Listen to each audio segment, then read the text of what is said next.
Okay, so really quickly, we're going to do introductions. All right. Start with introductions. The first thing, though, I want to say is thank you for your patience that it took us a while to do this. As many people, we were dealing with things related to the pandemic. Cass and Dan had to switch from thinking about attending university in Canada to applying gardening knowledge of Cass. So, and of course, we had to do all the things that everybody else needed to do to become safe. And we also all ended up sick here. So, Yeah, that was a doozy. yeah, it was. So we are recovered and continuing to, of course, get our energy levels back. Okay, so with that said, let's talk very quickly about our backgrounds and why we think we might be able to have some things to offer you. I want to make sure you know what are the areas that we do have knowledge and don't, and so that way you know what questions you can ask. All right. But before I do that, I have questions for you, and Dan will actually watch for any answers in the stream, but also just have this in your mind.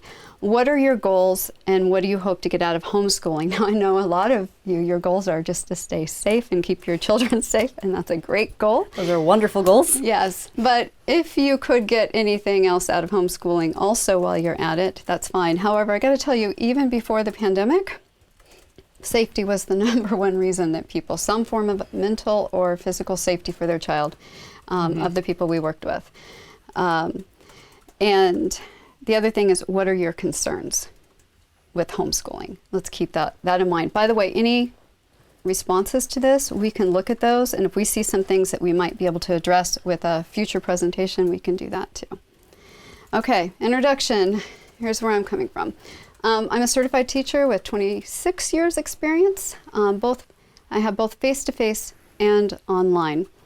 I've done face-to-face and online at all the levels of middle school, high school, and college. I've also created classes at all of those levels. I've worked with at-risk, home hospital, gate, and regular, no label. My grad training was in instructional design for online learning. My specialties are in neurodiversity, personalized learning, and getting public schools into compliance.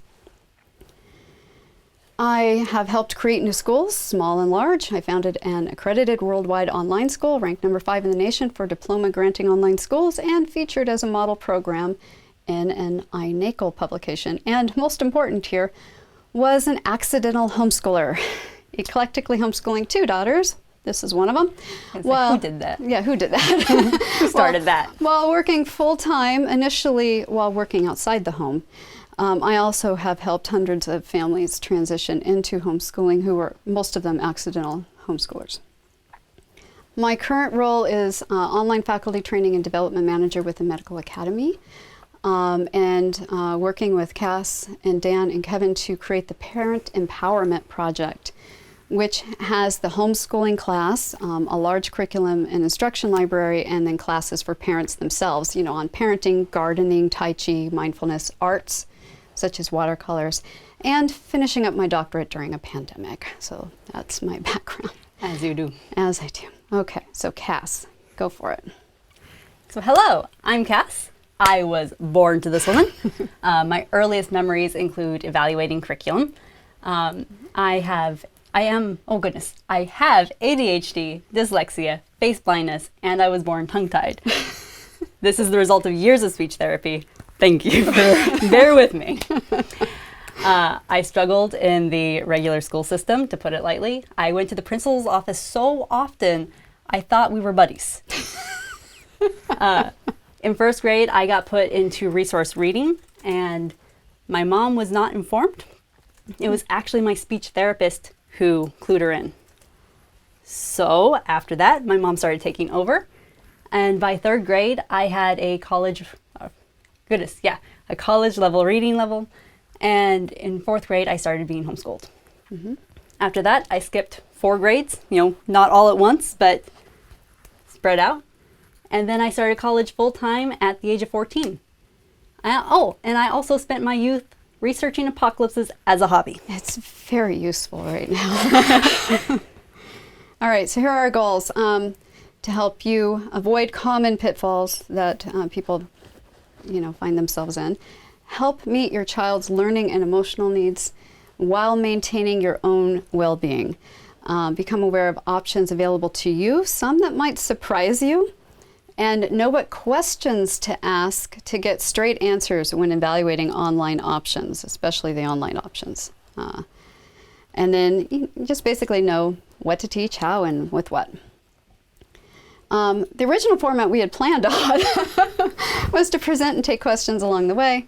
What we're going to do is we're going to let you just, anytime you have the questions, go ahead and throw the questions into the chat for YouTube.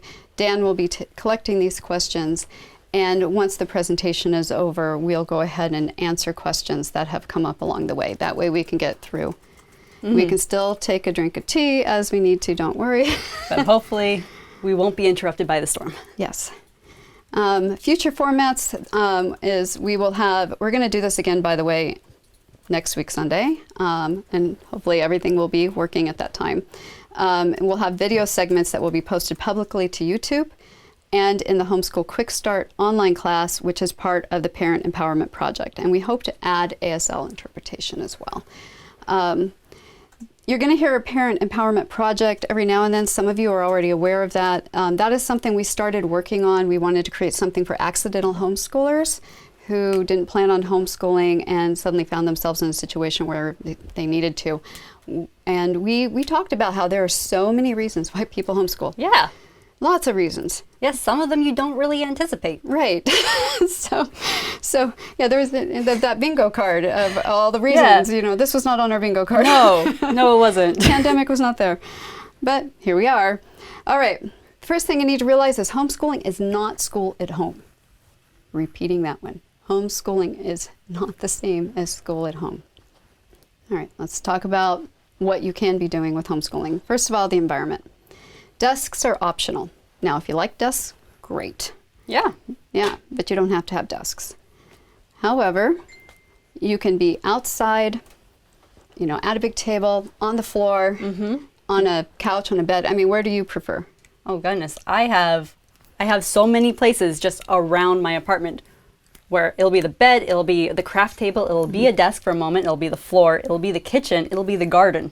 Yeah, and it probably depends on what you're doing, right? Exactly, yeah. Yeah, another thing that's important is the ambiance, and some people, this matters more than others. That can include the lighting, the sound, the texture of the texture of a couch that you're sitting on can actually be distracting for some people.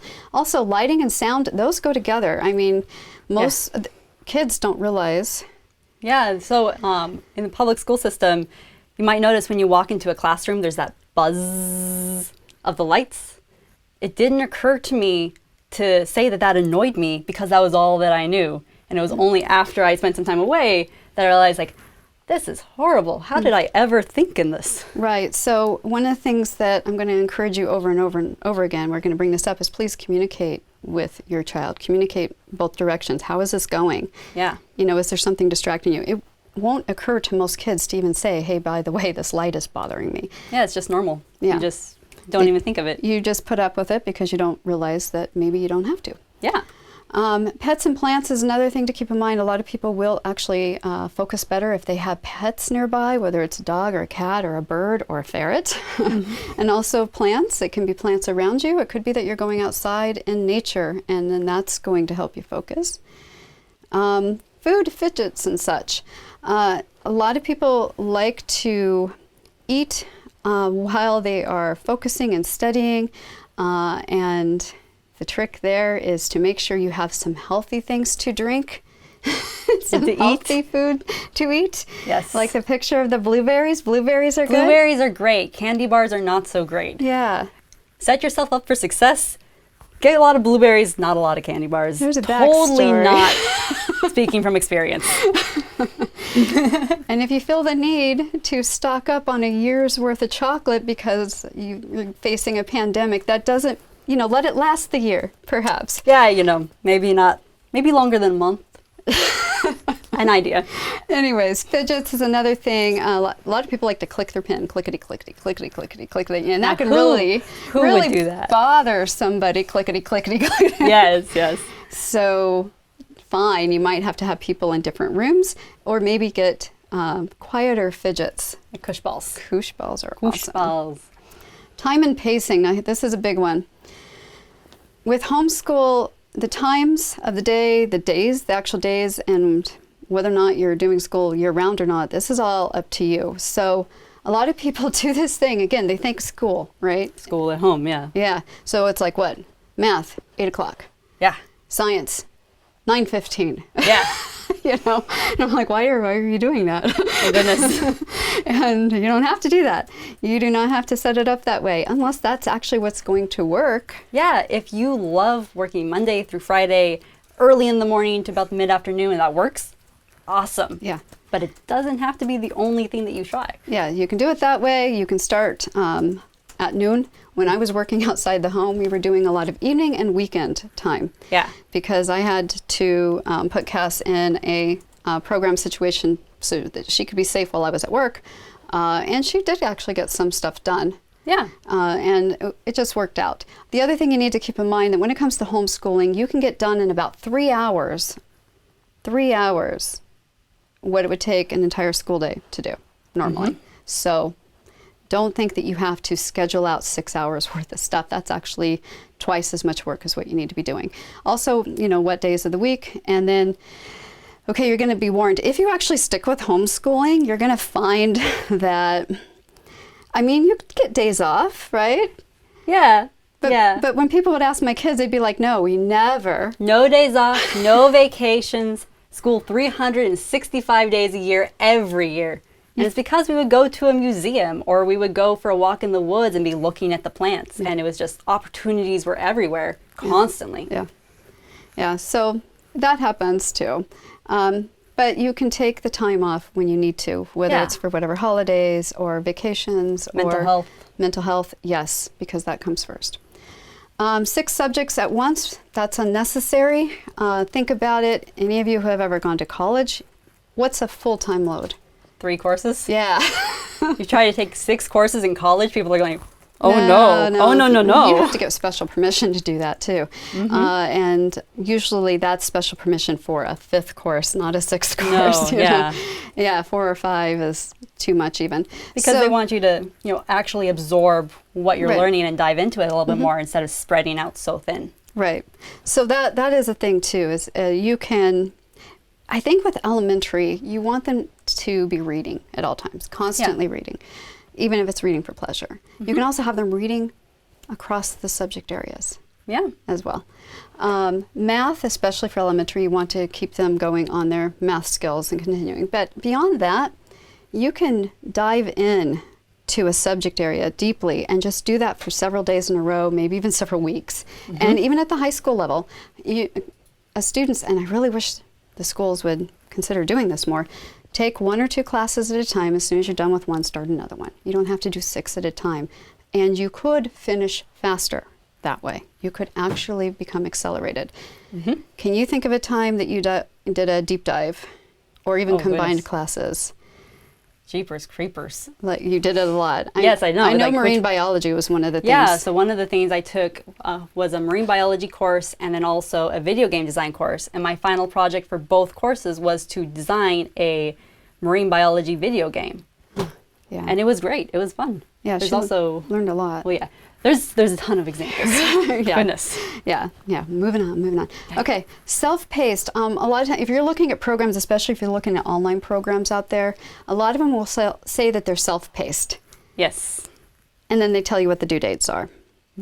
That's not self-paced. That's flexible. That's flexibly paced, not self-paced. So when you're evaluating programs, if you are looking at taking, having your kid take classes online, or with any program, drill down on that question a little bit. Okay, ask them, when define self-paced, do you have due dates? Okay, do you have start and end dates, for example? And self-paced with homeschooling, though, if you need to take longer because your kid doesn't have doesn't understand something, and you're like, wow, I think they need to backfill some skills here. And we did that a lot for you, especially in mathematics. Yeah. Yeah. Yeah. You had to go back and do that in order to then move forward. And you can do that. If you need to take several extra weeks to do that, not a problem. Yeah, I was college level reading in 3rd grade, but not college level math. No. And that's the thing, is you can be at different grade levels for different subjects, and that's also fine. Yeah. Not a problem. Okay. And time pressure, time tests and due dates, you know, you don't have to have that. Keep in mind when you're measuring under pressure, what are you actually measuring? Because the thing is I mean, let's take multiplication tables as an example. It's one of the most common ones. And you want to do time tests to see whether or not your child can do rapid recall. You know, boom, boom, boom. Can you get it really quickly? And there's value in that. There's some value in that. However, Danny, can you turn off the volume? That's not me. Oh, okay. Oh, it's Kevin. Okay. All right. So when you're doing that, you can instead just test their ability to understand multiplication and how it works. And you really want them to understand the how of it anyways, not just drill and kill, regurgitate. Right. You know, you want them to understand how does it work. There are some people who will never, ever be able to do rapid recall of math. But they can understand it, and then they can use a calculator. Now, I remember being told, ask the question, what are you going to carry a calculator around with you? All the time? Mm-hmm. In your pocket? In your pocket? Yes. Yeah. It also has this phone function. I know, right? Yeah. So kind of neglected these days. But you do want them to understand how does the math work. And then you can measure them in a timed situation. Well, yeah, because if they do poorly on the time test, does that mean that they don't know their times tables? Or does that mean that they perform poorly under time pressure? Right. You don't know what you're measuring. Yeah. Yeah. All right. So let's reframe, maybe reprogram ourselves or deprogram ourselves, and no boxes. Let go of these previous limitations if you can. It's great to get outside the box when it comes to homeschooling. There's no need for a new box. A lot of people think, well, here's my new box. And unless you're a cat, you don't have to have a box unless you really like boxes, in which case, okay, you do you. So let's talk a little bit about staying legal. Yeah. Okay. I'm going to breeze through this one really quickly because I am not an attorney. I am not going to give any legal advice here. I'm going to tell you where to go to get this. There are a couple of links. There are actually 3 links. 2 organizations. One has separate websites for the United States and for Canada up on the screen. So hslda.org and hslda.ca for Canada.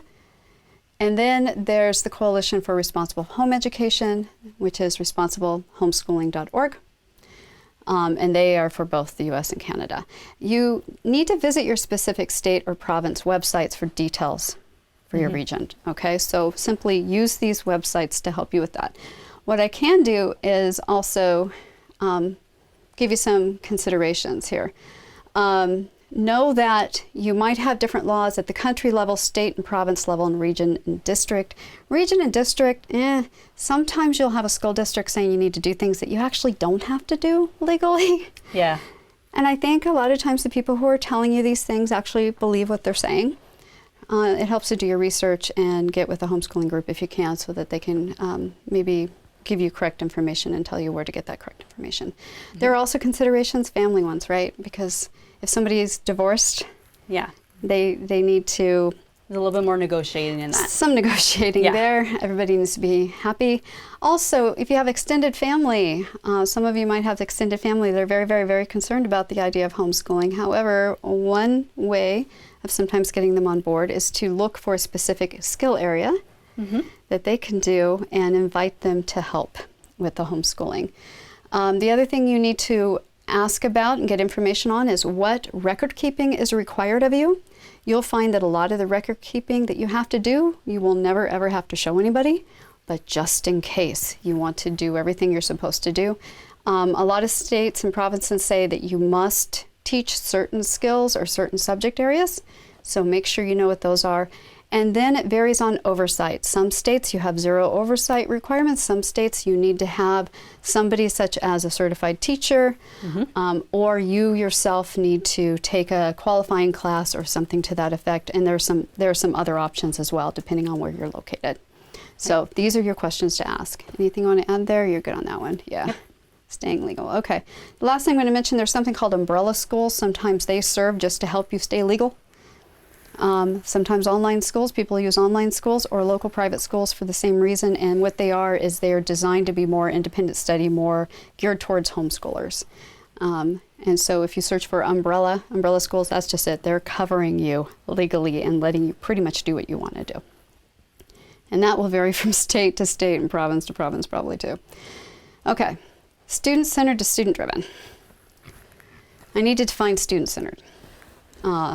Super briefly, student-centered is sometimes being used out there by some schools, even some states, where they're talking about putting students at the center, but they're designing this system with competencies, which we'll talk about, and mastery, which we'll also talk about, but in such a way that it's not actually student-centered.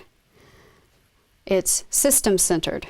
Right. And the system, its culture, and other traits are at the center. It's not about the student per se. It's getting the student to conform and meet those requirements. When we say the student, we mean each individual student, Right. not like the student body. Right.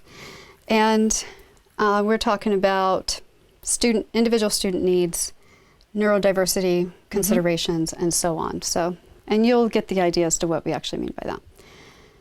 So, mentoring for advocacy and empowerment is a big part of that.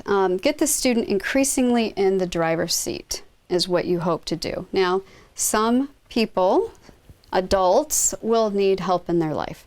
Maybe they'll need a personal assistant, or they'll need somebody in their life who can handle certain things. And whereas others can become way more independent and handle these things on their own. But still, you're wanting them to have personal agency and to be making the decisions in their life. And you can help nurture that a lot more with homeschooling along the way through communication and inviting input. Mm-hmm.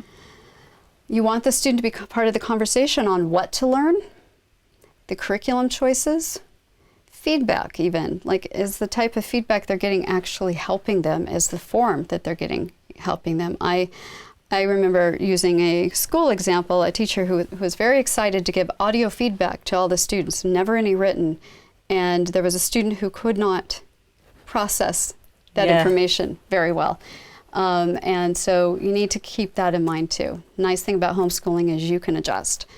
Also the question, why do we need to learn this stuff? That's a really good question. That's a really great opportunity. If you can answer that question, you will make whatever the lesson is that much more relevant to the student, and then it will stick better because it applies to their life, their interests, their goals. Right. It's a very good question. And sometimes you'll have a kid who might actually phrase it in a way like, what's the point? Mm-hmm. And that can come across as confrontational, right? Oh, yeah. And this is also an opportunity for you to help your child learn how to rephrase questions. Yeah. So instead of saying, what's the point? You might say, how is this relevant? Yes. Or how does this apply? Can you help give me some context? What's the context for this? These are all nice ways of saying, what's the point? Yeah. So, great questions. Sometimes you need to help your kid ask the question in a way that... Everything is a learning opportunity. Everything. I'm telling you. No days off. Okay. No days off. Also, you can help your kid become increasingly metacognitive, asking, am I learning? Is this working for me? What has worked well before? Do I need to try things differently? And also, how am I feeling right now? What do I need? Do I need help? A lot of times that is a lifelong lesson. That is, indeed. Whether or not you will ask for help. And I don't know how many of you have had situations where you've been in classrooms where you felt like you really didn't want to ask for help, or asking for help, you didn't want to bother the teacher. Some of you might have even taken online classes where you didn't want to bother the teacher. So you need to help your child learn good ways of asking for help. Yes. And to know that that's part of the learning process. Also, just an aside in the category of critical thinking, to be able to ask, why do I feel and believe as I do? What are the influences? It's important that we all become aware of that.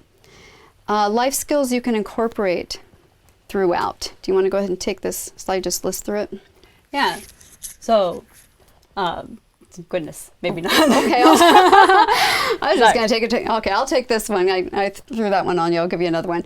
All right, so life skills, incorporating them throughout. This can include executive functioning strategies, critical thinking, financial literacy, and communication.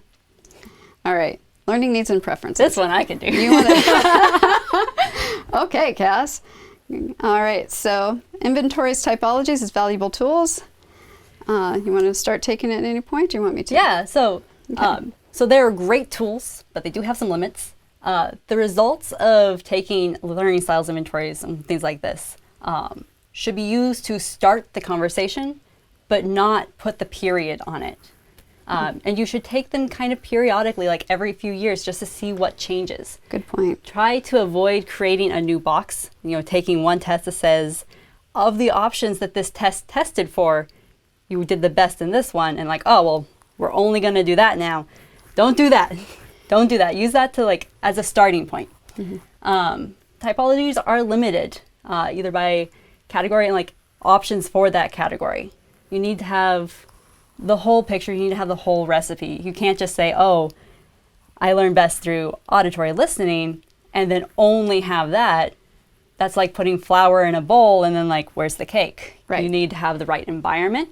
You need to have the other ingredients. It all needs to work together. Yeah, and a lot of times you'll see studies that look at learning styles modalities. That is just one category, and then they use very limited typologies.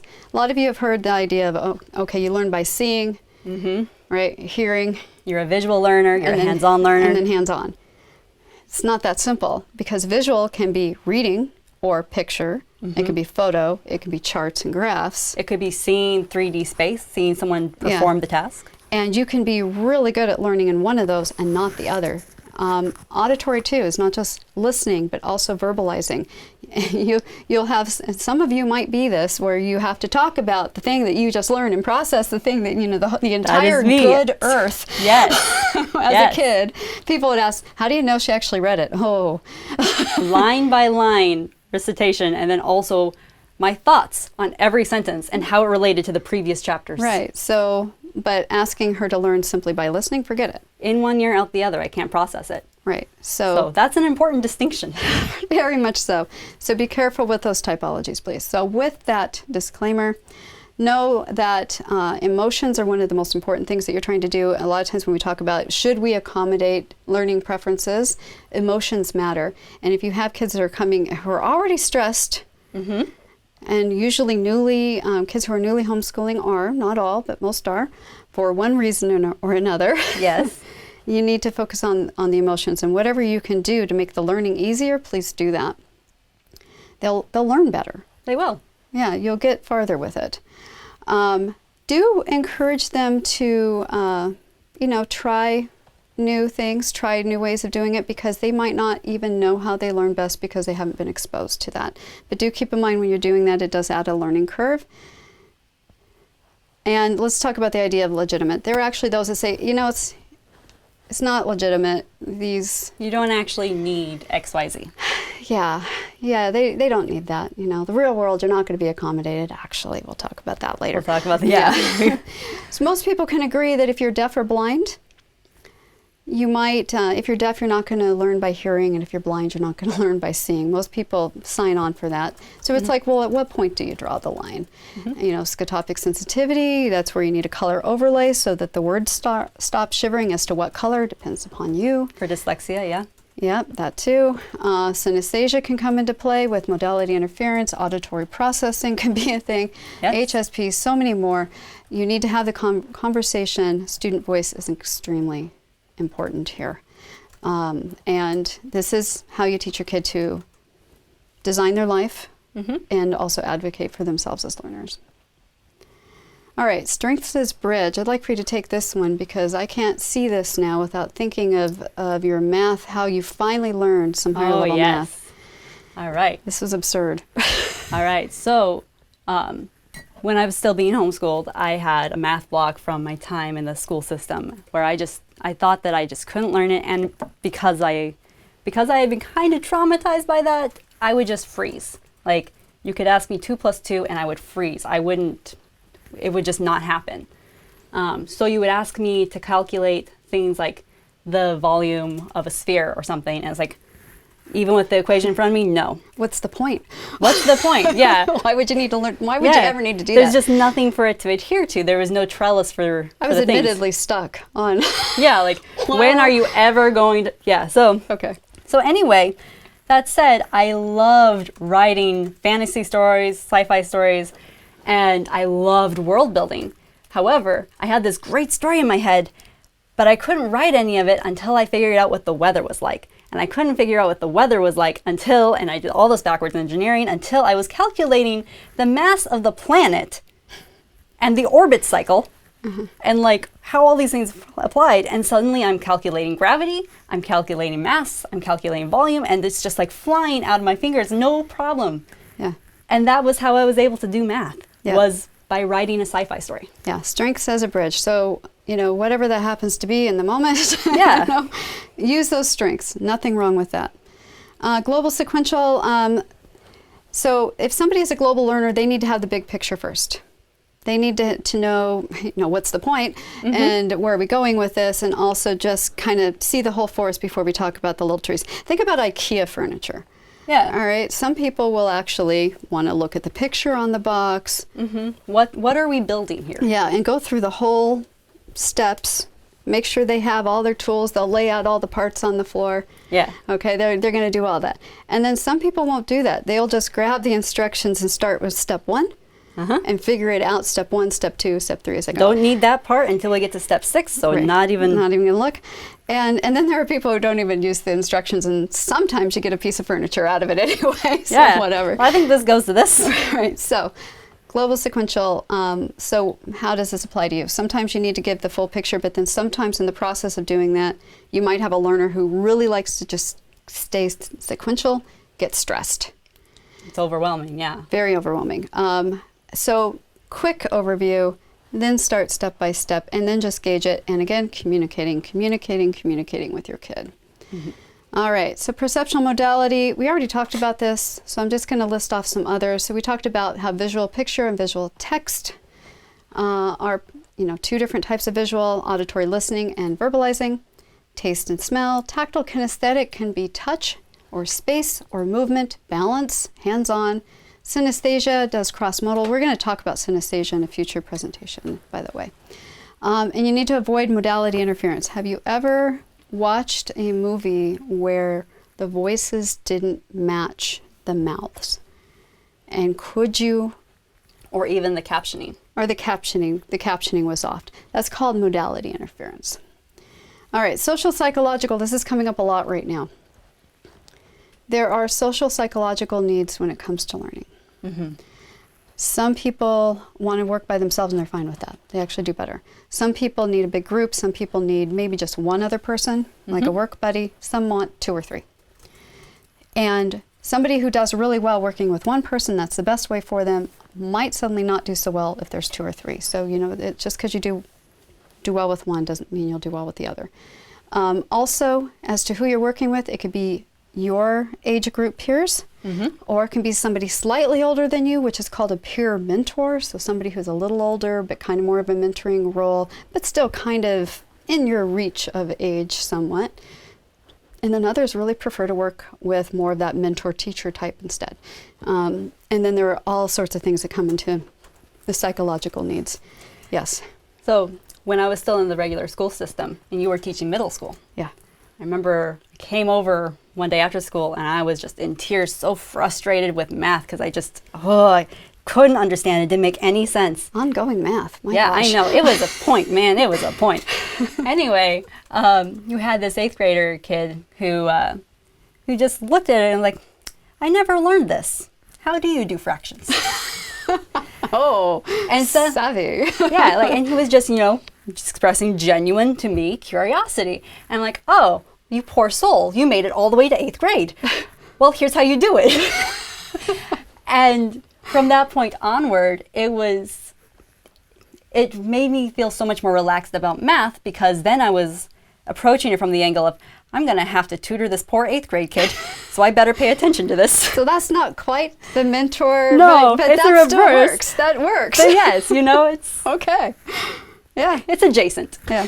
We already spoke about environment and how important that is, so we're just going to zoom forward. But, again, it's on the list for learning preferences.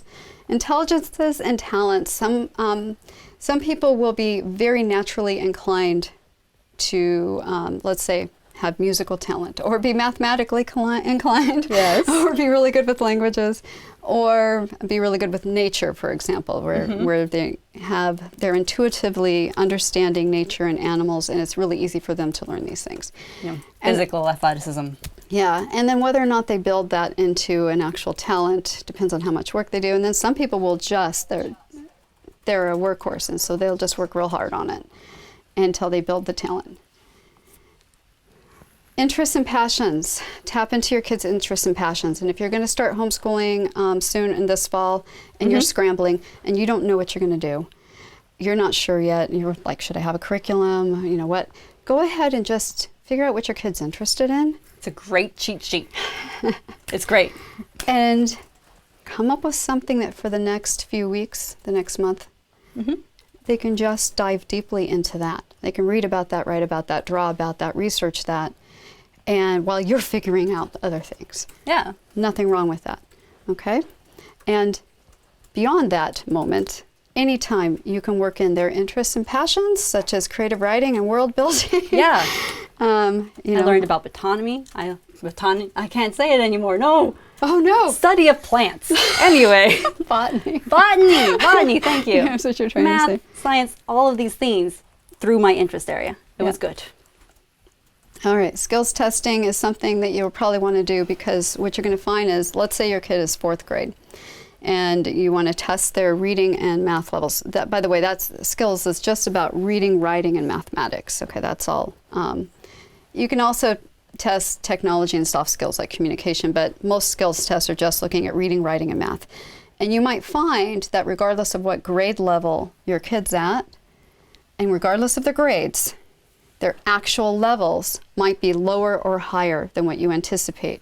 And if you can get a really good diagnostic test, it can drill down and tell you specifically where they're at, not just grade level, but what is their grade level for fractions, right? What is their grade level for multiplication? What's their grade level for algebra? And so on and so forth. It'll break it down. And so that way you can see, what are they ready to learn?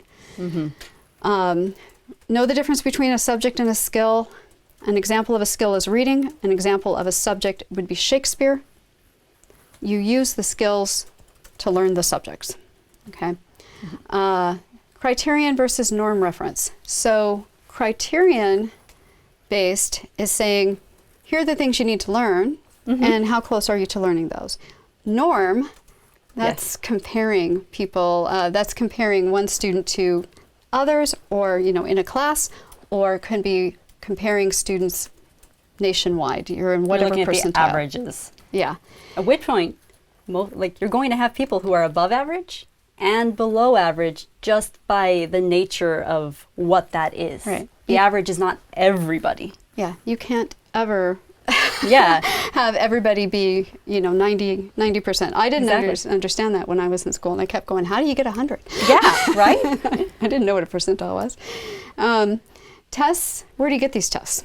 A lot of them are available through standalone test providers and curriculum publishers. You will often find, not accidentally, that a lot of test companies who sell the tests then sell the curriculum to prepare for the tests. And that's super common. Yeah.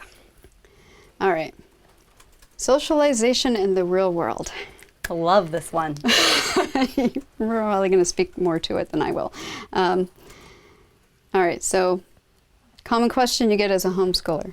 What about socialization? Yeah, what about that? And of course, I was a teacher in the regular school system for years, and one of my first gut responses was, socialized to what?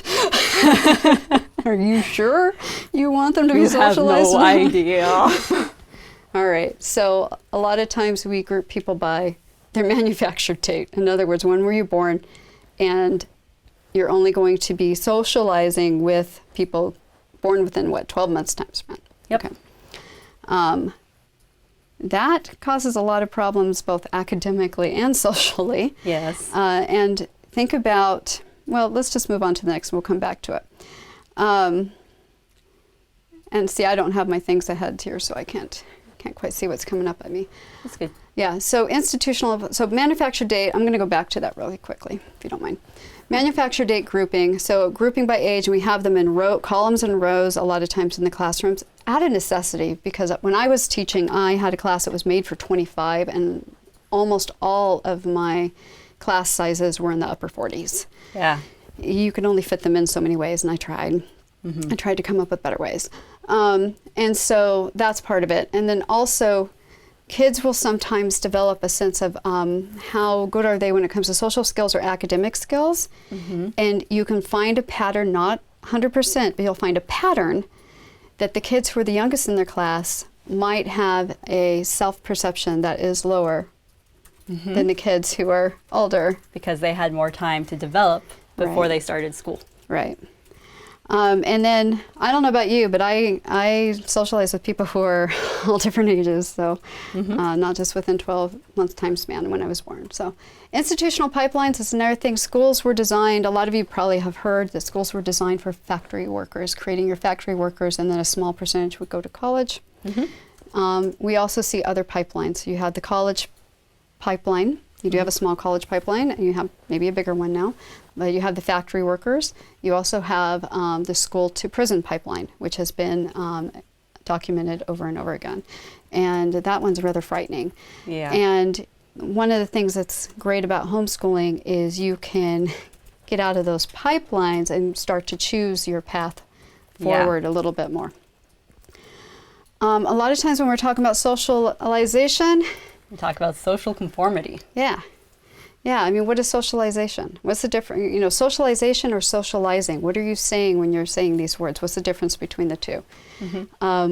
That is what we are valuing in the school system, is we're saying, well, they need to be socialized because they need to conform to societal expectations. Yes. And while there's value in understanding how to operate in your society, Absolutely, yeah. sometimes it can be a bit limiting.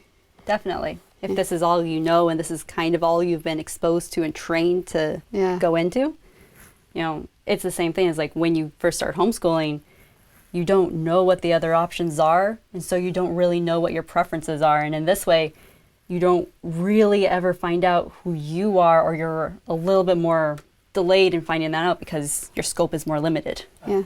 To interrupt, our camera is now live. Oh, hi. Hello. Okay, good to know. All right, wonderful. All right, so that's the social conformity. All right, so let's just say, how do most adults socialize? Shared interest, community groups, events, real world. How did you socialize as a kid? As an example. I'm gonna go drink I went to a pottery studio for art. I was in martial arts for my PE. I went to a book club, and that was fantastic. It was mostly adults in the book club, but I was just thrilled to have people who wanted to read the same book as me. Like, this was great. Goodness, my sister volunteered a lot at the local animal shelter. I volunteered at the library, and we were able to meet people who shared our common interests. We were in a writing group, and that has led to lifelong friendships. Like, most of the people that I met as a child, I am still friends with to this day, because we actually had connections and things in common, aside from, birthdays. Right. Or birth years, rather. Yeah, and I look at how many friends that you have, and close friends, and friends that you guys will show up in the same places at different parts of the country. Yeah, these friends are from all over the world. Yeah. And so when they come down here, if they're in my area, they'll stay with me, and vice versa. And it's just wonderful. We're connected. We maintain contact. She was able to gain a much broader perspective of the world as a result of her having connections. And then she was also involved, both you and Heather were involved with a UU church and group, and Unitarian, Universalist, and then Interfaith. Oh yeah, Interfaith. That was great. Yeah, people from different faith houses and people who are also atheists and agnostic and such. Yeah. All coming together with common interests and common causes, wanting to make the world a better place. And they did some amazing things. So that's real world, all right? Think about your real world. So when you're thinking about what do you want to do with your kid, depends on your kid, depends on what's the best for them in the moment. But know that it's okay to step outside of just people who are only a few months older or younger than they are, and also seek out interests. And there have been a lot of groups online popping up too to help. So, preparing for that real world. What real world? Which one? I don't know, this just got funnier. My Because real world or my sister's real world? Or, yeah, whose real world are we talking about? Right. It's different for everyone. And how about the real world a year ago, or even in January as opposed to today? Oh my gosh, it was only a few months? Yeah, only a few, there's months out there. Do we still have a world out there? Yeah, so you don't know. Yeah, you can't predict it. And a lot of times, you know, when we're talking about preparing for the real world, and we'll talk about technology, like. You're not going to carry a calculator with you. Right. How about an entire computer? No. Yeah. And when I was in school, it was like, wait a minute, a computer. You didn't have a computer in your home either, you know? And so things change. And also, even within the current real world, I encourage you to look at your needs and what your passions are and your interests, and what can you do to design your real world and model that for your kid, and encourage your kid to do that as well. Let's go define that real world. They don't have to be limited to just one perspective. You'll get naysayers though out there. Oh, absolutely. And parents are concerned because I remember being very concerned about Heather. Like, oh my gosh, is she ever going to be 100% independent in the real world, because she was overwhelmed with sensory issues. Yes. You know, will she ever be able to take care order of her own pizza? Yeah, just order her own pizza. So we'll talk about Heather in a moment. It was pretty amazing. So, you know, this is what we talk about when we talk about open path. Whatever your destinations are, and there are many pathways to each destination. And what is fairness? Remember how we were talking about averages? Yeah. So if the average shoe size is a size 8, does that mean that everybody should have size 8 shoes? Probably not, because you're going to have some people who have to like tie it around and like kind of have like this big of a shoe to their foot. And other people are going to have clown shoes and they're not going to be able to walk very well. And then you're going to have the people who are size 8 or size 7, 7.5. Like, yeah, this is fine. I don't see a problem. Yeah. This is good. Like, either this is perfect, or, oh yeah, there's some inconvenience, but I'm not bothered by it. It's good enough. Yeah, it's fine. Yeah. So fairness is not having the same for everybody. And so, again, in homeschooling, you have the opportunity to figure out what's going to work best for your kid. Not broken. All right, got to keep in mind that I worked with a lot of accidental homeschoolers, and they themselves were sometimes coming from trauma backgrounds and such. And a lot of times they felt that they were broken, or they were worried for their kids because their kids were struggling with different neurodiversity, you know, traits. Yeah. And I would often say, oh, you're not broken, but let's face it, they were struggling and they might have been hurt and they had some damage done. Yes. But let's try to reframe more and more, instead of saying learning disabled, whenever possible, to say you're learning differently. We always look at deficits. Where are the deficits? Instead of saying, here's what you're ready to learn and let's grow. We can look at the whole person this way. And keep in mind, we talk a lot about post-traumatic stress, and that's legit. There's also something called post-traumatic strength, and something we can aim for. And of course, we are big advocates of neurodiversity, and you can meet neurodiverse needs of your child in the homeschooling. Speaking of neurodiversity, examples. All right. So You. yeah, me, Right. ADHD, dyslexia, Yeah. face blind. I have no idea what this woman looks like, and she raised me. Yeah. Whenever I changed my hair, I have to come in and say, hello, I'm your mother. And I'm like, oh, Like, I okay. didn't think it was that bad. No, it's not that it's a bad haircut. It's just you have changed your entire everything, and now I have to remember, like, okay, this is what she looks like now. Yeah, so she picks up on other things to clue her in as to who she's actually looking at the moment. So that's face blindness for you. And of course the ADHD and Yes. the dyslexia. The dyslexia came up quite a bit. Absolutely, and it still comes up. You know, I still have dyslexia. Yeah. Um, So but I have tools, and I know how how to manage that. Real quick to let you guys know an example of how you can actually meet your kids' needs here. They did throw her, she mentioned in her bio, they threw her into resource reading, didn't even tell me. I had just received some training, thankfully. I was able to take a couple of weeks, and I taught her how to read with whole body movement and tactile, hands-on tactile. And not only did she learn really well, I brought her back a couple of weeks, I said, test her again, and they said, oops. And then they started looking at her more closely, and they said, what about gait? And they tested her to the next grade level, and they said, yeah, she just about aced that test, and she's obviously, highly gifted.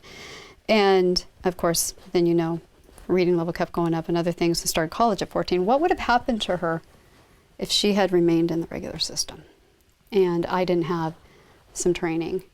And I got to tell you, it was hard too, because I had spent so much time helping other people's kids, and I felt like my own was falling through the cracks and I had failed. That was hard. The other thing too about that, they put me into resource reading because I was terrified of my first grade teacher. Yeah. And when I am scared or excited or any emotions are heightened, I regress and I stumble over. I can't talk. I can't make those sounds. And she was timing me, which added another layer of stress. So I was just flubbing this book, and I knew I could read it, but like reading out loud on a timer with this person that I'm terrified of. Yeah. And she just thought that I couldn't read. Yeah. And then they put me in resource reading, like, that kid can't read. Yeah. But you were struggling with the dyslexia. Oh, yeah, yeah. And it was an opportunity to get past that. Yes, and when people think about teaching reading, they don't think about like full body movements for the letters. Right. But that's what worked for me. So I like this quote, just tell it, it's just a way of reframing. When we talk about neurodivergent, a lot of times people will frame things about people who are different and other. Yes. In ways that I'm saying it's a disorder when sometimes it's not. I mean, let's face it, face blindness is a little bit of an inconvenience, but there are some things where you have some gifts that can come with the dyslexia. There are some gifts that can come with the ADHD. You've got to learn how to work with your own brain. So we talk about neurotypical syndrome. Neurotypical syndrome is a neurobiological disorder characterized by preoccupation with social concerns, delusions of superiority, and obsession with conformity. And so that was a tongue-in-cheek definition from autistics.org. Gifted and talented, gifted versus talented, not the same. Yes. I could do an entire presentation just on that, and we don't have time for that, but I want you to know that if your child has been labeled gifted or you think that they are gifted, we need to get some other resources into your hand in some groups, and so just email me, okay, for that. One of the things I am going to give you right now for that is check out intensities or overexcitabilities. Look up the name Dabrowski overexcitabilities. Actually go to sanggifted.org. It's SENG? and then take the G and turn it into the word gifted. Oh, gifted. Yeah. So it's supporting the emotional needs of the gifted. Just Google search supporting the emotional needs of the gifted. And they have a whole library on this too. If you're even suspect of this and learn about this, please, you might discover some things about yourself as well. Challenges of children who are gifted. People assume that help isn't needed. That's point number one. Point number two. It's needed. Help is needed. It's very needed. Yeah. There are challenges that come from the overexcitabilities. There can be executive functioning challenges, learning strategies, social emotional. Twice exceptional can be somebody who's gifted and has some other labels to go with that. All right. So that again, that's a whole presentation by itself. Let's talk about motivation. I want to talk about motivation because a lot of you guys are going to be dealing with situations where your parents, you're at home, and your relationship with your child might change a little bit, and that can be hard.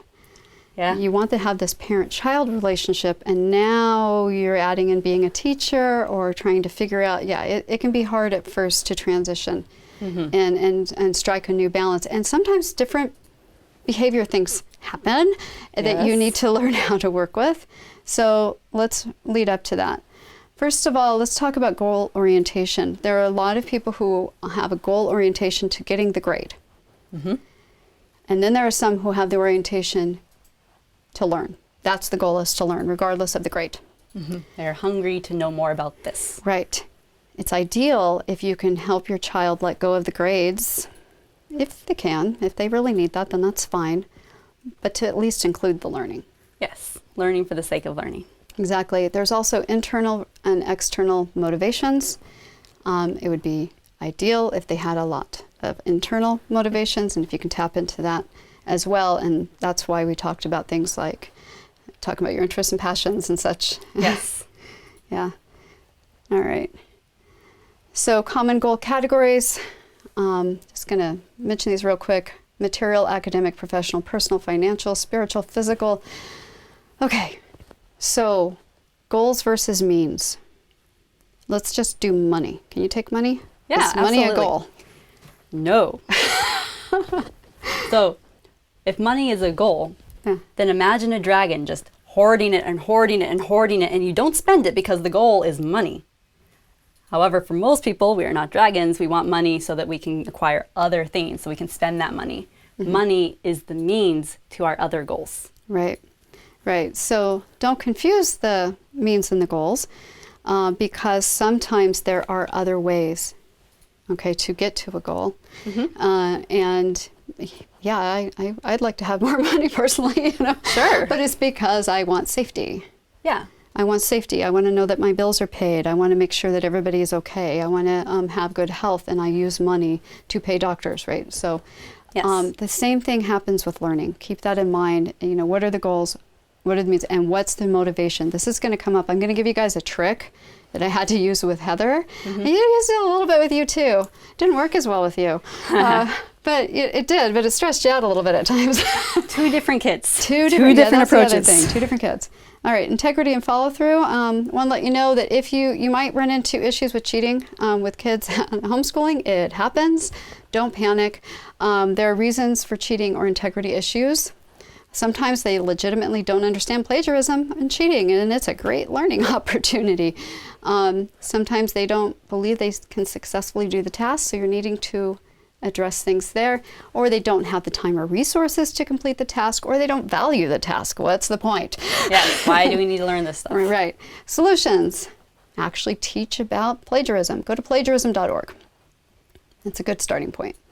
Another solution when it comes to if they don't think they can be successful, scaffold. Get those back skills. Actually give them what they need to get to the point of being ready for this. Allow flexible pacing and provide resources. This can take some of the pressure off when it comes to the time issue and the resources, and adjust the task to be more meaningful. Get the kid involved in that conversation. How can we actually do something with this? Yes. I would not have guessed yours. Sometimes No. I came up with a lot of good ones, but Yes. that wasn't one of them. That was one that I provided myself, because by that point, I already knew where my interests were, and I had that internal drive. Yeah, really, that's what it came down to. And you know what? I kind of tricked myself. I didn't think that I was calculating anything for spheres. I was talking about planets. Totally different things. Right, right. It was her. She told me, like, oh, okay, check. I'm like, wait a second, hang on a second here. You met those learning goals. Okay. All right. Procrastination. Got a side by side here. If they're confused, they might be procrastinating. We're going to talk about ADHD in a moment, okay? Okay, Yes. but this is a different one. Confused about a task. Communication is your solution. Life demands. Can you adjust the schedule and pacing? Distractions. Communication comes up again. What are the distractions? How can we get rid of them? Don't know how to start. Sometimes chunking things into smaller pieces and planning it out helps. Lacking prerequisites, well, you need to do scaffolding. If you don't know what scaffolding is, put that down on your list of things to Google. You'll want to be doing it a lot. Unsure of success, well, if you can personalize things and build it in that they can keep trying and go through the process of learning and revise, Try again. try again. But it's okay at one point to say, okay, you know, that's good enough for now. Let's Yeah. not be frustrated with it and let's move on. But, you know, either way, again, communication the whole time. And of course, if they don't value the task or goal, is there a way to align it to their values or goals? Okay. This one is yours. Hello. I will try to keep this very brief and not be ADHD about it. Okay, here we go. All right. So, strategies for ADHD people. Object permanence is a thing. And by that, I mean it is not a thing. Which means that for ADHD people, a lot of times if you hide things or, put them behind covered doors, that creates a barrier. A lot of times ADHD people will use their dirty laundry pile as a gauge for how many clean clothes they have. Or they will use the sink full of dirty dishes as like, oh, that's how many bowls I have. That's how many plates I have. When they need a bowl or a plate, they go to the sink, they clean the thing, they use it, and it goes back in the sink. It's a very direct system, very efficient. Some people take issue with it. So if you want the dishes to go into the cupboard, remove the cupboard doors. Make it so that you can just glance, you see, there you go. You can reach, you can use, you can replace. Same as the sink, right there, just a little bit to the side. Bins, use clear bins. Use something that you can just see. Make it all very visible, very accessible right there. Sometimes, however, more complicated actually makes things easier. Bullet journals, for example, instead of planners. That's going to be an ADHD person's potential best friend, know your kid. Cast iron pans, same thing. Something you might want to consider doing too is creating a dopamine menu, because ADHD brains are dopamine deficient, which means that they're looking for stimulation because they're not really producing enough of that on their own, which is why we're so easily distracted. Yeah. So if you create a dopamine menu, that's kind of like creating a shopping list when you're full and then going to the store, versus like, I'm hungry now. I'm going to go to the grocery store now with no list. And like, oh no.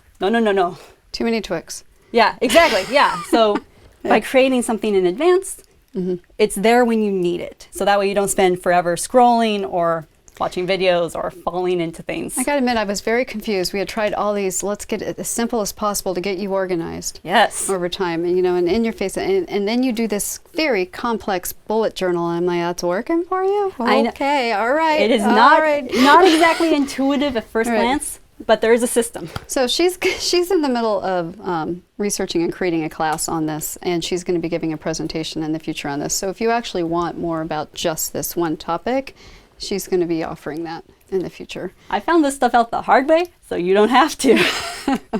Well, a lot of it's not intuitive. It's the opposite of what I thought to do. Exactly. Reward versus punishment. Try to keep it logical instead of punitive. Like the Bart Simpson writing the sentences on the board. I actually had teachers that would do that. And if you can make it connect, you probably already know that, but when it comes to homeschooling, you're going to have to be thinking about that even more. Try to keep things as logical as possible. Proactive versus reactive. So I had to work from home, and then I sometimes had meetings outside the home.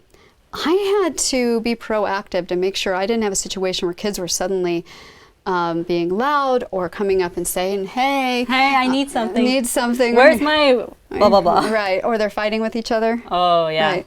And I proactively, I would talk about expectations and boundaries, always setting expectations clearly and letting them know what can you do and anticipating the situation. I got to tell you, at first, I didn't know what to anticipate. Things happened. And then I would try to anticipate and go over it with them and say, okay, so I'm going to go into a meeting and this is what I need from you. And it would kind of work. And sometimes when we got to the point where it worked really well. Yeah. It worked so well. People were under the impression that my children were absolute angels and they absolutely loved each other and they never ever fought with each other ever. Oh my God. Yeah. Yeah. Mm-hmm. So being proactive as much as possible. And the biggest thing is having communication, conversations, and I would have to say, okay, if this happens, here are the things you can do in the moment, and then we will address it. Yes. And having that trust of it will be addressed after we leave the situation. Yes, yes. All right. Also, on that, when you're talking about expectations, it helps to include a time estimate, like about how long is this going to take? Right. How long do I have to sit here fuming at my sister, but being quiet and to myself? Yeah. There were moments when I would glance and I would see like Cass's eyes were rimmed with water. I was like, uh-oh, better hurry up with this meeting. But yeah, to strangers, it's like, oh, your kid's so good. Like, All right, I'm going to give you my favorite tip here. Framing things in the positive with choice. Okay, I'm going to give you an example. First, I'm going to give you the formula. Negative approach would be, you can't have that. You're saying you want that. You can't have it because you have not done A, B, and C. Another way of framing it could say, you can have that when you do A, B, and C. Do you see how I'm saying almost the exact same thing? And I will get very different results out of those two framings. And also an even more positive approach would be, you can have X when you do A, B, and C because you've already done Y and Z. So you're acknowledging and reinforcing current accomplishments or positives. And you catch them doing the right thing.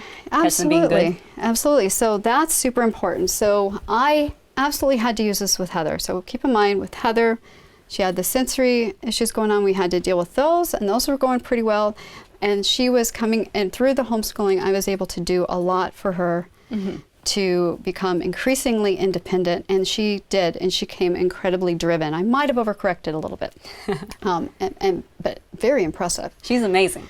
Yeah, and so she would say that she wanted something, and I'd say, okay, I hear you saying that you want this. To get that, instead of just saying, no, you can have that. Of course you can have that because you've been doing this other thing. I'd say, okay, so here's what you need to get this, and you need to work on these things. This even got to the point where she came to me one day, and I think she might have been 14, 15 or something like that. She goes, she wants to be emancipated. I'm like, oh no. Which again, goals means the goals. Okay, yes, that was part of the conversation. I'm like, but then she said, but I could live with her. And I'm like, okay, wait a minute. So what do you really want? Okay. Yeah. You know?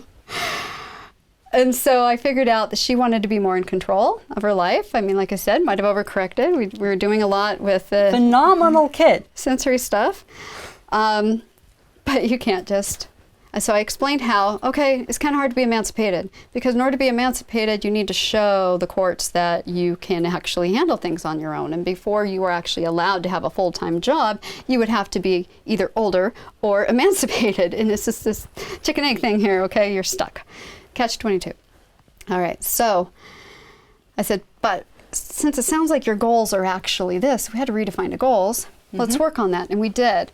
And we actually set it up where we had moved into a house that she would take over the lease in the future. And eventually, you know, first I was there. I had a room in Heather's house. Yes.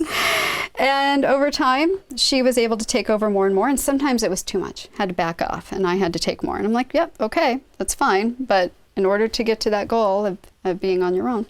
Anyway, so by 17, she was running that household on her own. Yeah. And I was there about, you know, half the time. And because, you know, I needed to come and make sure everything was okay, you know, not abandon my kid. Right. But she was handling it. And I still just had a room. I started to create another place for myself.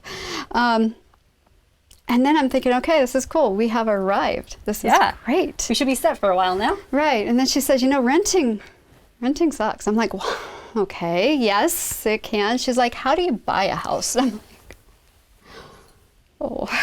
Phenomenal kid. So I had a moment, and I'm like, very driven. I hear that you're wanting this. But you need to have, and also, you know, and you've done a great job at these things here. Being as positive as I can. But you need to, you know, get things like a credit score. Not that she had a bad credit score. But yeah. She didn't have a credit score. She was a kid. Yeah. And so she did. Yeah. And I think she started off with a Victoria's Secret card and whatever, you know, she needed, another store card, and eventually got a real credit card. Got her credit score. She did all the research on buying a house. She got some realtors who would take her seriously, and by the time she was 20 years old, you know, she bought a house. This also goes back to the whole homeschooling is every day for the rest of their life. Yeah, it kind of keeps going, doesn't it? Yeah, it hasn't stopped. That I'm 27. I'm still doing the same things, just different applications. Yeah, and it's a different relationship because now we do a lot of co-working together and Definitely. And stuff. And so it's a different level. And same with Heather too. She's this phenomenal young woman who's very, very, very independent. Now sometimes you're going to be in a situation like Heather also did this thing where she wanted a tattoo, and I'm like, I am not going to own that decision. Yeah. So I hear you want this. Yes. First, you're going to have to be 18. But in the meantime, until you get to be 18, you can go ahead and start researching tattoos and how do you have safety, and maybe start looking at artists and their portfolios. And she was able to do that. So yes, by age 20, she bought a house and she had 8 tattoos. So there. So you're warned. Okay, once they get very independent, you don't know they're going to go. And the other thing too, I want to mention too, I got to tell you that sometimes I messed up on this because I would get tired. And whenever I'd mess up, I felt like I had to rebuild. Sometimes it would just throw us off. But over time, Heather became more and more in control of this, like you became more and more in control with you. And I remember the day where we really did arrive on this, when I was like, I'm tired. And she's like, Mom, she goes, I need you, this is what she said, I need you to tell me your concerns so I can address them. I'm like, oh, okay. What have I created? Yeah, you did that. That was you. Yeah, and am I being manipulated? And but I said, okay, no, this is good. This is good. Yeah. And I said, okay, if you want to get your way, you're going to need to give me 15, 20 minutes to get a breath, and then we'll talk. And then we'll talk. Yeah. So, that was the thing with your bullet point situation too, where you guys decided you wanted to do World of Warcraft. Yeah. Yes. Go ahead and tell that real quick, and then we'll move on to the next one. Right. So, once upon a time, there was this new game that had come out, World of Warcraft. New game. And it looked so cool. And we really, really wanted to play it. But our dad was kind of concerned about it, not so sure, I don't know. But he said, if your mom says okay, then okay. And so Heather and I got together and like, all right, we're going to go all in. So we put together a Google Doc with bullet points. We anticipated what our parents' concerns might be to the best of our ability, because we were kids and, their concerns were a little out of our scope, but we tried. We put together bullet points addressing each of these concerns. We gathered data. We prepared a presentation. We went downstairs to my mom's office and we're like, okay, we would like World of Warcraft accounts. And she said yes. Yes, they pulled out this binder and I'm like, sure. And we were just like, we had bullet points. You didn't even look. Right. But we were ready. Like I was tired. Yeah. And she had seen that we had bullet points. We had the concerns and addressing those concerns, and then the next concern and addressing that. And they did fine. It was fine. We had safety things that we had put in place, and they had the bullet points that show it. So yeah, it was fine. 3 R's, respect, rights, and responsibility. I'm just giving that to you as a school teacher. When I was in middle school, I did really well with classroom management, and that's because I would just say, here are the 3 words, and we would always bring it back to that. Mutual respect, we all have rights, we all have our responsibilities, and we would have those keywords for a discussion. Instead of a list of rules. I've seen people actually in their homes, again, trying to recreate schools, put a list of rules on the board. If that works for you, great. But I can't think of the 20,000 different possible things that they might possibly get themselves into. So we had to generalize it and get a shorter list that we can just have the conversation. The last thing is, talking about empowerment here, locus of control, internal versus external. We talked about that. Voice and choice, communication, giving choices. If you want them to have an internal locus of control, you have to bring them to the table as much as possible. And that's another reason why having logical consequences are so important, because otherwise they feel no sense of control. They can have a learned helplessness. There is something called open versus limited choice, where sometimes instead of I saying, well, it's up to you, whatever you want to do, I would say you have 3 choices, right? Or 2. You can either do this or this third option. And you can bet that sometimes they were a little bit weighted towards a certain direction that I really wanted them to go. Crummy choice, really good choice. Yeah. So the Pygmalion effect, you were studying that a little bit about, do you want to take that one really quickly? Yeah, so the Pygmalion effect is when it's kind of like a self-fulfilling prophecy. So you have, like, let's take sports, for example. You have a kid who comes in and the coach, for whatever reason, says, that kid looks pretty athletic. He looks like he's going to be really good at this. I'm going to invest, I'm going to coach, I'm going to give praise, I'm going to point out what he does right and give special attention, like, hey, move your foot, do this. So that kid is now set up for success. He has investment in him, versus a kid where, again, coming in day one, coach looks at the kid, for whatever reason, decides, nah, I don't think that's ever really going to go anywhere. And so, let him get the credit, let him show up at practice, maybe give some feedback, but you might never know. Yeah. And when it comes to homeschooling your kid, your kid might be one extreme or the other, or somewhere in between. And that is something that you might need to undo when it comes to that effect, if it's actually getting in their way. Okay? if they think that they are bad at this and they don't have innate talent because of the Pygmalion effect. You might be. We often refer to the first year of homeschooling as the detox year. Of these types of things for both students and the parents as well. Also, a lot of students think that grades are given as opposed to earned, and they are often thinking that because they're correct. And so if you can show a clear connection, if you are giving grades, a clear connection between what did they do and what their grade is, that will help as well.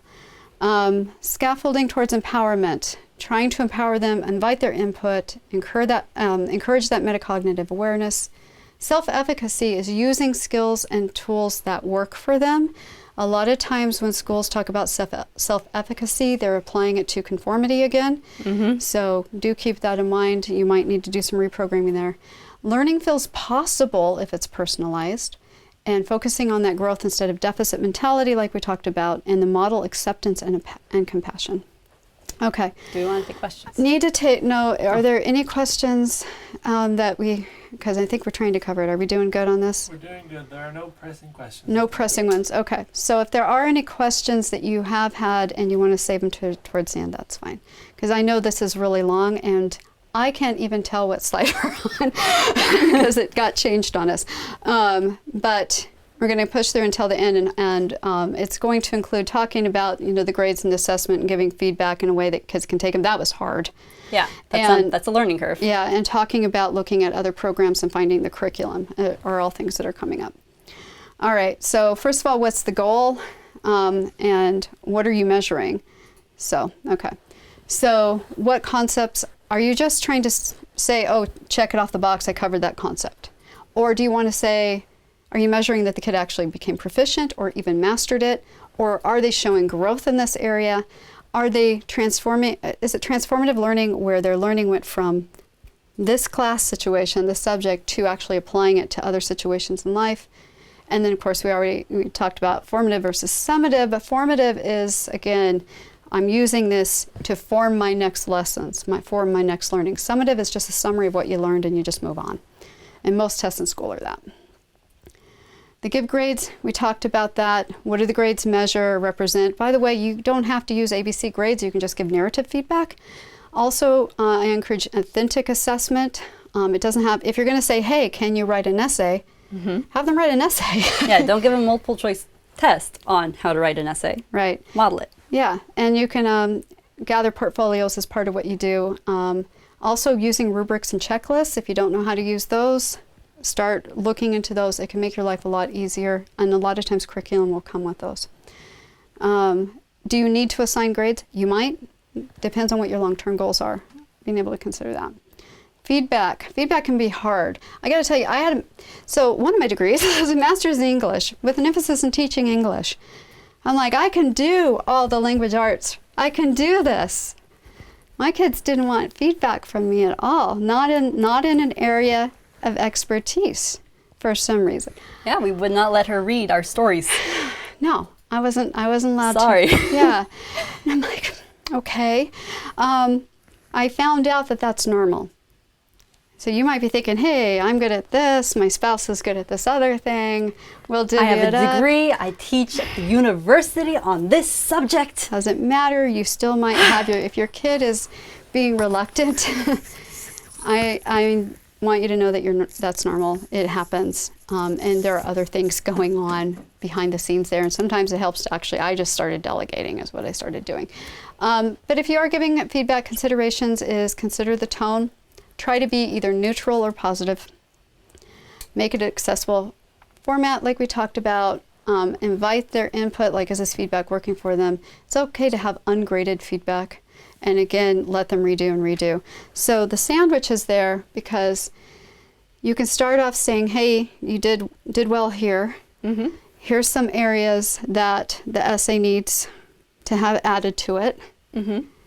And then end with something positive. So it's like sandwiching neutral and positive on either side with the specific thing. And also notice that I didn't say that you failed to do these things in your essay. I said, the essay needs these things, and then I'll let them know specifically, be sure to add this or do this next time. Mm-hmm. Let Let them know what to do with this feedback. Okay. Yes. So that's how you do that. And we talk a lot more about that in the class online. I'm going to zoom through this pretty quickly, just saying several testing types. Again, formative versus summative, norm and criterion. Self-assessment is one of the things that you can encourage more. Checking for understanding, authentic, multiple choice, often multiple guess. Written and presentation. It doesn't have to be write an essay about this and write an essay about that. I'm an English teacher, and I'll say it doesn't have to be an essay every single time. It can be a presentation. Mm-hmm. It can be a project, some other type of project. They can create a website. They can do, whatever. It can be a piece of art. Mm-hmm. Let the students participate in deciding how they're going to show what they've learned. If you ask the kids what they can come up with, sometimes they will outdo anything you could have come up with. And Want to tell about Kai? yeah, Kai was a great example of that. Kai was at the school I created. He was a surfer. Everything was about surfing this, surfing that. And he took a physics class, and Lynn will remember Kai. Kai took a physics class, I think, from Lynn, and then he was taking a marketing class as well. And he looked at this physics unit, and he's like, wait a minute. And he's like, can I change up my assignment? I want to apply this to the design of a surfboard. And he did. And then he applied the marketing class to the marketing of a surfboard, and he marketed his surfboard. He's also a world championship surfer now, so he's got a platform to do this. Mm-hmm. So that's an example. We mentioned skills versus subject. Just real quick repeat. Academic, reading, writing, mathematics. Okay. And then there's the soft skills: communication, critical thinking, and technology. Subjects, examples of those: Shakespeare, neuroscience, world history, architecture, cinema, photography. Okay, we use the skills to learn and work with subjects. Write down Bloom's taxonomy. We can't have the time to go over it here, but you need to know what this means because you're going to use it.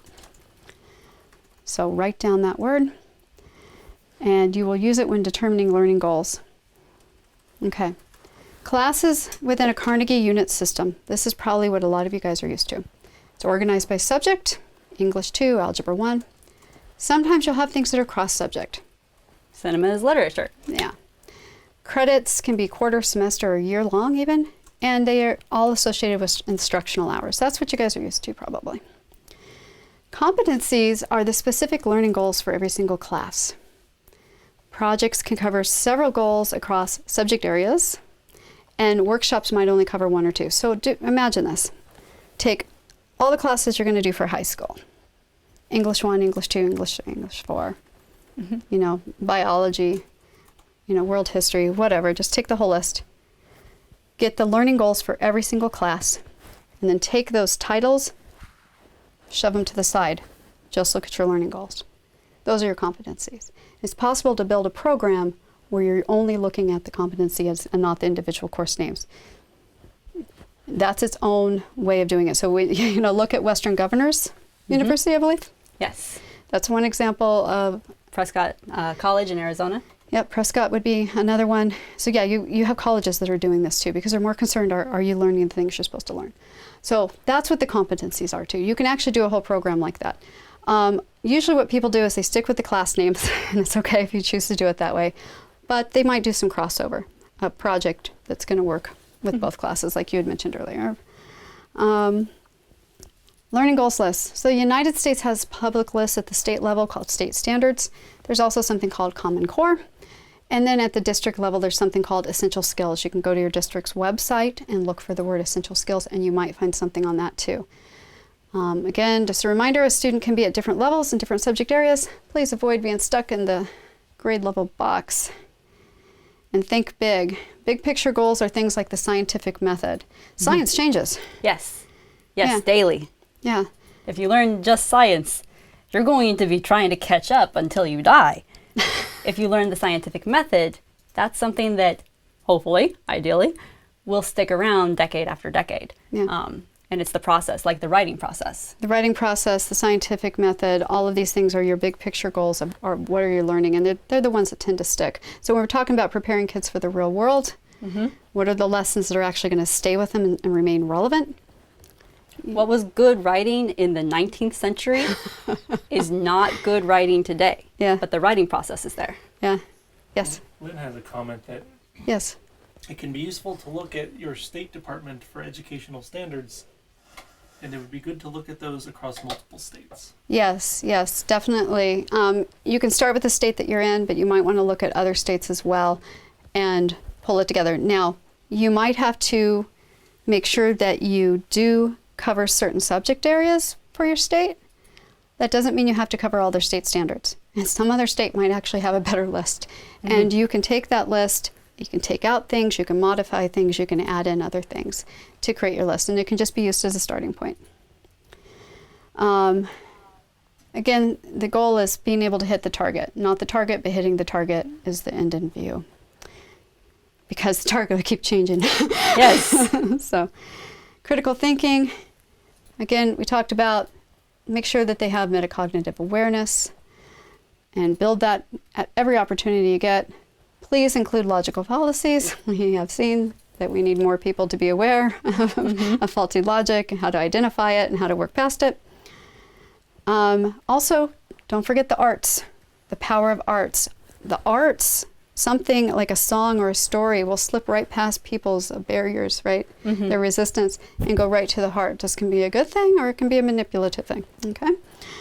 But don't underestimate the power of it. Right, no matter what. And nurture arts. Please nurture arts for your kids. Okay, curriculum and tools. This is probably where a lot of you are going to be most excited.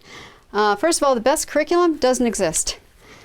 Doesn't exist. A lot of people say, what's the best curriculum? I'm like, there's no such thing. No. Depends on your kid.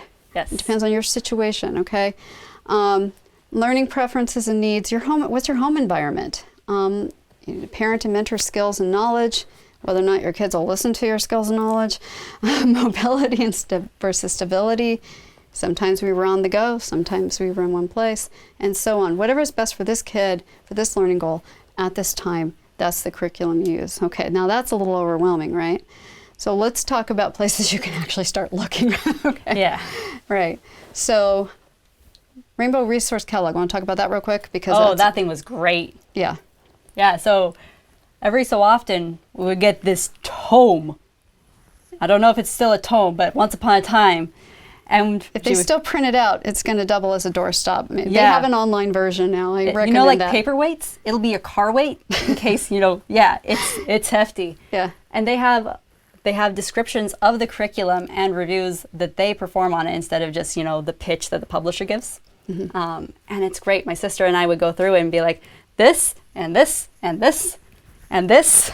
And we were just picking out, what we wanted to do for our school curriculum. But, it worked. We were engaged with it. It's also the thing I like about Rainbow Resource is every single item is labeled in such a way where you know if it's Christian or not, Right. which is great for everybody, both people who are Christian and people who are not. Yes. So it's a great tool. Look up Rainbow Resource Catalog online. The Open Path Education's Parent Empowerment Project, we have a curriculum and instruction library. So for those of you who are going to be part of that, don't go buying anything yet until you see what is actually in the library because you can get it less expensive this way. And so it includes all the streaming videos and the next one on the list, the children's books. I love these things. They're beautiful. Yeah. They're stunning. I've never seen. These are the best ebooks I have ever seen. They're full-color children's books. They come in both English and Spanish, and as well as several other languages. Now, most the select they're still working on getting them all translated. Mostly science, right? It's mostly science themed, and so you can grab an ebook like this and have this beautiful book. It'll read along, and you can slow it down or speed it up. It can even segment the syllables. And they are all labeled per their Lexile reading level. And you can have them enjoy this book, but there's also a curriculum pack that will come with each book between 30 and 50 pages long. and a teacher's guide is what it is. And there's also creative ideas at the back of each book. So starting off, if you're just trying to figure out a quick way to start off, you can grab one of these, pick an online book that's at their level and interest level. There you have a curriculum package. You can pull some of the streaming video out of the library and call it good to start off, and then maybe look at some of the others I might recommend, like Acorn Naturalist. You can probably pair that up with a lot of those science books. We got a lot from Acorn. All right, so Arbordale ebooks, those are available for homeschoolers. Brain Pop and Brain Pop Junior, those have gotten a little expensive. I was disappointed. I was looking at getting those for the library, but they're really good. I still might get them. I don't know. I know, they are good. Yeah. So just, once we can get our server paid for enough people, we can look at that. Crash Course series, a lot of you probably already know about that. There's also something called ck-12.org. Those are online textbooks. Yeah. 2 comments from Lynn. Yeah. That is one that with older kids, it would be useful to look at post-secondary programs of interest. Yeah. And also with the idea of Khan Academy. Yeah. Being additional. Yeah, that'll be the next. Oh. Here you go, Lynn. It's on the list. I'm going to give a couple of these. I can't list all the things. There are a lot. Yeah, we were sorting through them all in our library, and there are just hundreds. But I wanted to give you some of the top ones. Delta Education, look at their nutshells.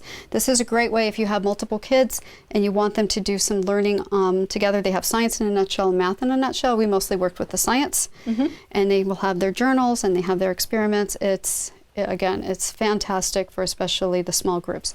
Acorn Naturalists is great for whether you're getting owl pellets, a lot of nature-based books and supplies for learning. Jason.org. That is a cool site. Yeah, the story of that is, I think it was started by the guy who, did he find the Titanic or something like that? And and he was discovering the Titanic, and he said, others should be here experiencing this. And so he started creating science adventures that kids, including homeschoolers, could go on, and then creating curriculum around that. What was cool is even if you didn't go on the trip to the place itself, you could follow along via the website, the curriculum that they had. Mostly what it was about is everybody's following along, and sometimes it was, you didn't know it was going to happen all the time. It was really cool. Yeah.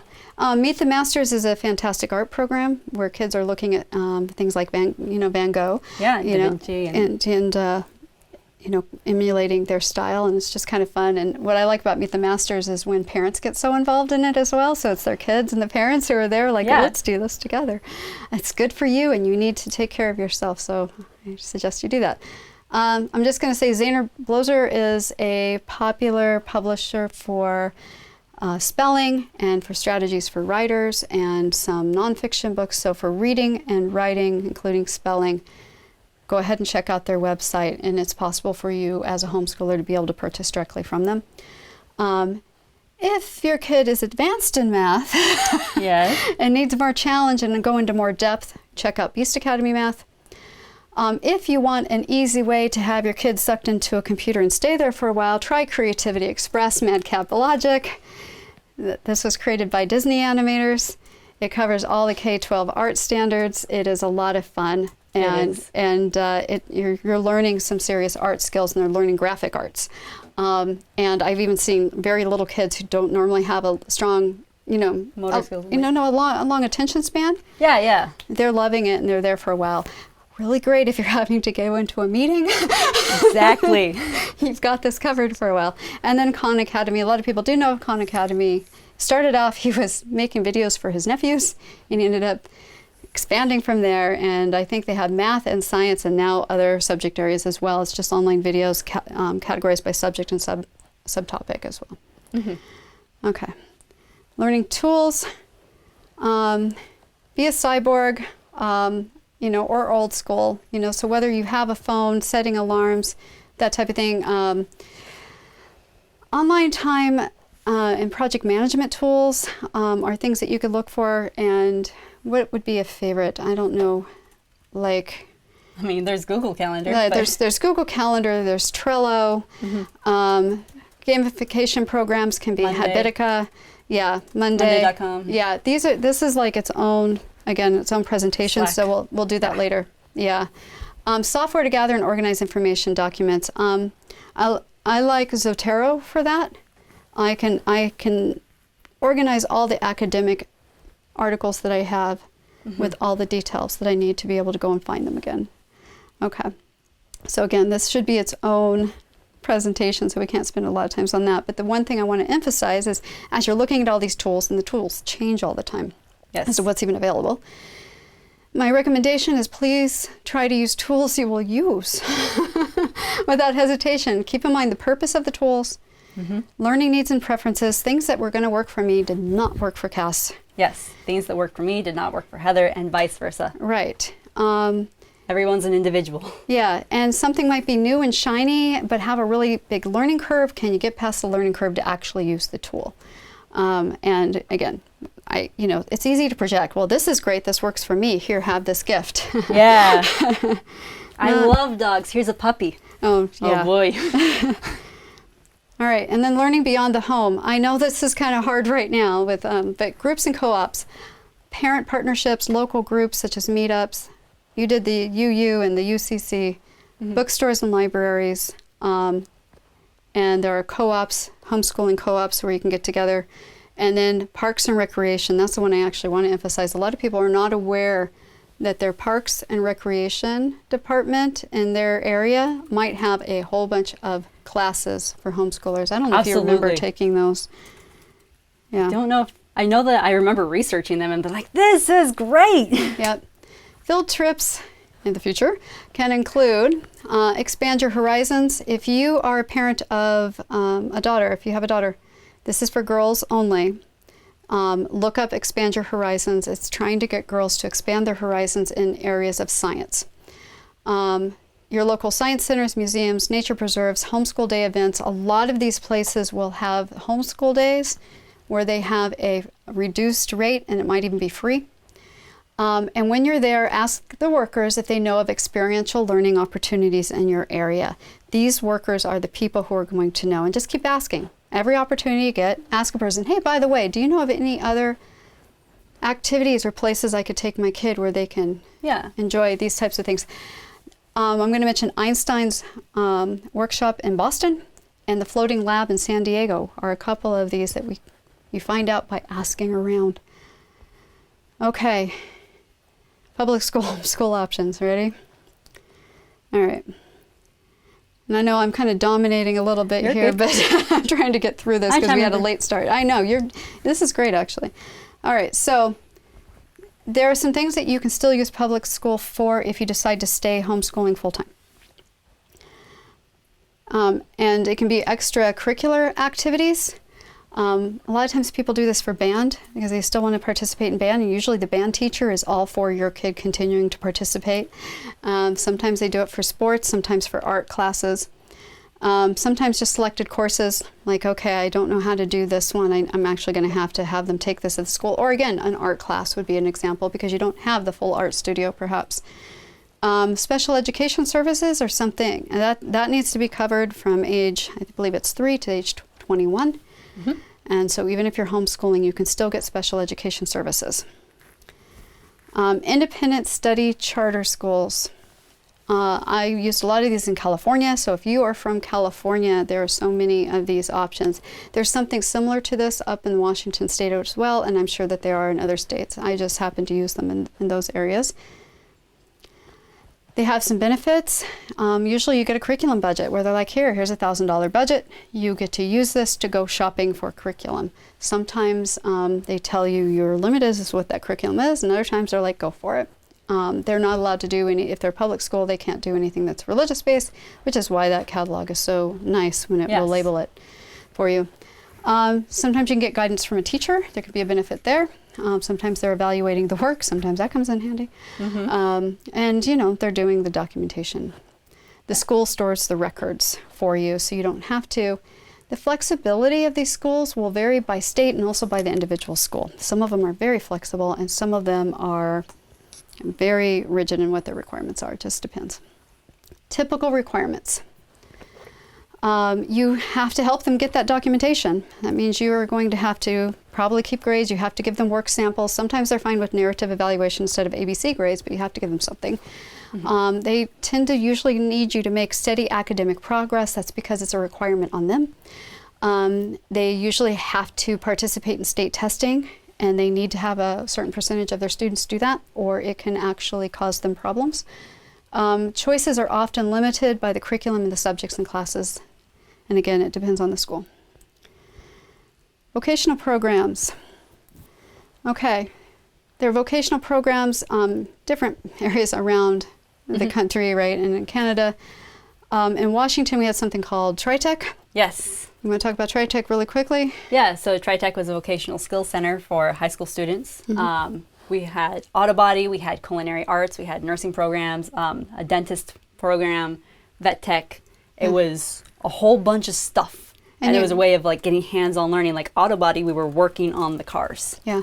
And so you can also oftentimes get college credit as well as regular high school credit through these programs. And sometimes they just go, half a day. And in the case of TriTech, at least, we would have people, like representatives from different universities and colleges around the country and trade schools come in and say, hey, if you come to us through this program because you're enrolled in TriTech, here's a discount on the tuition. So Washington State has these all over the state. California also has regional occupational centers as well. And so those are things to check out. Colleges, you can also enroll in college and you can do what's called dual enrollment or special enrollment options. And we'll talk about that in a moment. And then also community continuing education, especially for the high schoolers. Again, Parks and Recs, community education. And sometimes they have online programs. So even if you're in a pandemic situation, you need to stay at home, you can look for their online programs for that. Individual options, volunteering, work study, internship, you can actually work this out. Usually places like libraries and other places that would accept volunteers are happy to accommodate you. Very happy. Free labor. You are interested? Absolutely. Okay. Here's how you do it. Yeah, and again, I'm going to talk about the dual enrollment because, the thing about college, a lot of people don't realize the benefits of being able to do college, and also that you can go to college without a diploma, but we'll talk about that in a moment. Online schools. Typical public online schools often are through a charter school system. They are held to regular public school regulations. They have to do state testing. They have a very set curriculum typically, and they have set academic pacing. Even if they say they are self-paced, they are not. Many have a high attrition rate, meaning they have a high turnover rate of students entering and leaving.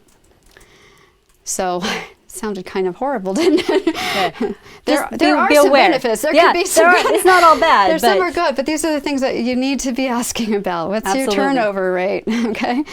Private online schools are from, you can take classes from them from just a single class to an entire diploma. They don't have to typically do state testing.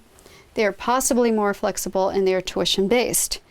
I'm saying typically, not usually. It varies by the school, so you need to know what questions to ask, okay? I'm going to give you another word, though, you need to ask about. You're probably starting to hear the words asynchronous, synchronous, and blended a lot more now if you're looking at homeschooling. Asynchronous is where you complete the work at a time convenient for you. For example, there might be recorded videos. Teacher has a lecture, they record the video. You watch it when you want to. Synchronous is real-time live. You have to show up when the teacher is doing this thing. Yeah. Blended is online and offline, and it can be asynchronous and synchronous. Okay. So, quick definitions of those words so that you know what people are saying when they're talking about it. Evaluating online schools. Okay. First of all, if you worry about accreditation, I gave you a link right there. I'm not quite sure. I'm trying to find out for Canada. I put questions out, and I'm going to follow up on that. NCAA eligibility is essential for student athletes, so you need to ask about that. Okay, let me give you some key questions here. What are the actual numbers of students for teachers, not ratios? Now, let me explain. When you're given a ratio, there have been times where people have been told, well, there's a 21-to-1 ratio. 21 students to 1 teacher is the implication. Yeah. So if you've been in a school, I'm not going to mention any names. Yes. Who has a 21-to-1 ratio, what were your actual number of students if you were a teacher in a school like that? What were your numbers? Because the teachers I know of would have like 200 or more students in reality. And you're like, how do you do that? What's That's that? some interesting math Funny there. math there. And I know exactly how they do it. They first of all count everybody who has a certificate, even if it's administrator and library and such. And they also tend to divide it by 6 because you tend to have 6 periods in a day, and you end up with this ratio. I also saw a situation where there was school advertising a 10 to 1 and charging a lot more tuition. Yes, with for the that option. With the idea that your child was going to get some very personalized. And whereas in reality, there was a teacher who had students with different programs or different ones within that school. Yes. And so one of the teachers for that had, in reality, about 30 regular students, plus was serving about 150 or more students in another support role. So this person had multiple roles in the school. And when I said, okay, there's no way That this math works that out. there's not even With that the other- funky math. that's not working. What are you doing? And the response I got was, it's normal for teachers to work more than full time. And that's correct. When I was teaching the regular classroom, I tended to work what's called 1.2 FTE, 120% time. And I guess the attitude was that would be still considered a 10 to 1. That's normal. That's why you need to ask these questions. Follow up and say things like, no, if my child has this teacher. How many other students does this teacher How have? many other will they have, and will they be doing any other tasks? Do they have any other jobs? Did you get an answer at all? Answer. No, okay, I wasn't sure if Lynn was going to answer. I don't know, Lynn is talking about how many students is one instructor actually serving per day. I feel like that was touched upon. Like, Yeah, what exactly. is personalized? Because personalized can be different depending on who's telling you what personalized is. Exactly. Yes. Personalizing curriculum and lessons. So pacings, do they have start and stop dates? Is time allowed to complete? So if they're saying they're self-paced, actually really quite, and do you need self-paced? Do you want set dates? Do you want any flexibility? What happens if your kid doesn't finish? Is there an opportunity to have an extension? Personalizing, if they say they're personalized, they're usually not. They're usually individualized, maybe differentiated, but not personalized. Ask them things like, can they change the curriculum and use different curriculum than what you're providing? Can they change the lessons like Kai did with his surfboard? Yes. And then, can students repeat lessons for higher grades is another question that you should ask as well, because if they get a certain score, again, I'll use the essay because the writing process is one we do this with, can they keep going? Still on the same topic, are there alternative assessment possibilities? Yeah, right. Alternative assessments, or does it have to be timed, or do they have to participate in certain testing? Right, exactly. Okay. All right. What about college? Okay, first of all, if they do dual enrollment, you can get college and high school credit at the same time. You did this. I did. In the U.S., a 3-semester or 5-quarter college credit equals a year of high school credit. So in other words, if you take English 101 for a quarter, you get an entire year of high school English at the same time. You get Very both. nice. That's how she finished so quickly. She got an associate's before she got her driver's Yeah, license. yeah. I had an associate's degree, my first college degree, before I had a driver's license. Yeah. If you pass the class, you get the credit. There's no extra test you have to take. You see, the thing is when you do honors classes, not honors, AP. Yeah, advanced placement. Advanced placement, even if you pass the class, even if you pass the class with an A, you still don't get the college credit until you pass the test. So we'll talk about that in a moment. But placement exam is usually how you get into a college with a minimum score. They're just looking at your skill levels. Can you read at a college level? And can you either write at a college level or do math? You don't have to do all three. Yep. You must read and either write or have the math in most of the colleges. But you check with your state and local requirements. College-bound homeschooling. Identify your targets. What colleges does your kid want to go into? Review their entrance requirements for homeschoolers. There's your target. That's your goal. Yes, you can actually start going to college without a diploma. Yep. You can have a homeschool diploma or no diploma at all. It depends on the college. It depends on the situation. Look at the college. We were taught that we have to do this step and then we have to do this step and we have to go in this order, and it's not true. Nope.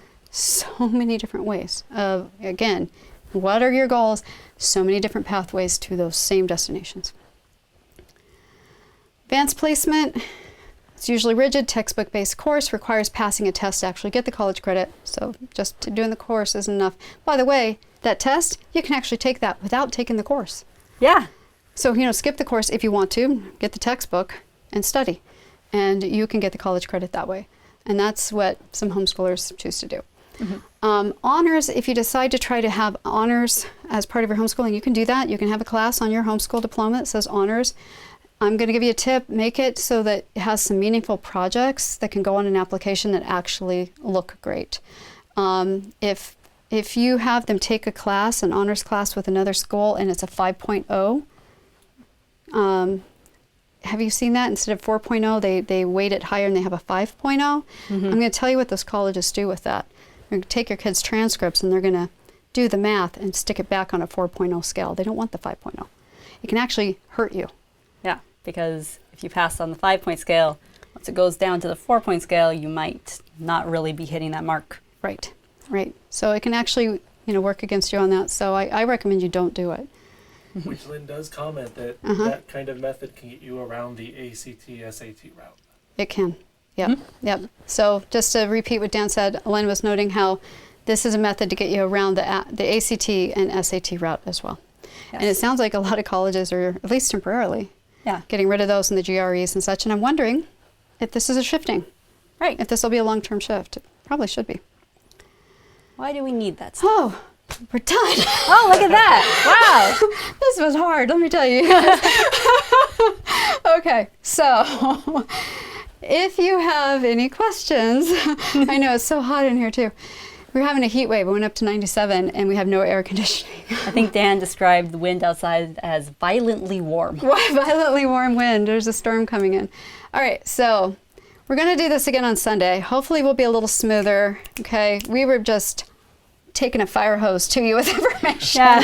So we'll review, we'll make it smoother and be able to redo. And then also Kevin will be taking probably the next version. Yes. And chopping those up into pieces. We're also looking at adding ASL, hopefully, interpretation to it.